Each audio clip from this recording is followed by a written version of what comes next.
পরিষ্কারভাবে বলে দিতে চাই, আমরা যেসব পরিকল্পনা গ্রহণ করেছি সেই সব পরিকল্পনার মধ্যে কেউ যদি আইন শৃঙ্খলা ভঙ্গ করে বা দুর্নীতির মাধ্যমে সেগুলিকে বাধাগ্রস্ত করেন, তাদেরকে কোনো ছাড় আমরা দেব না ইনশাআল্লাহ।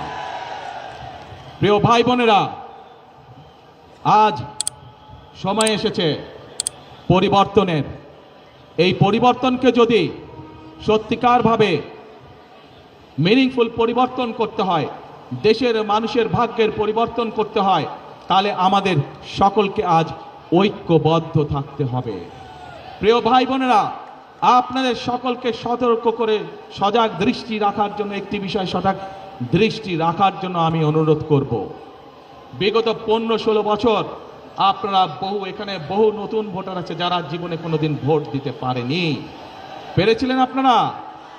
আপনাদেরকে ভোটের অধিকার থেকে বঞ্চিত করে রাখা হয়েছিল। ঠিক একইভাবে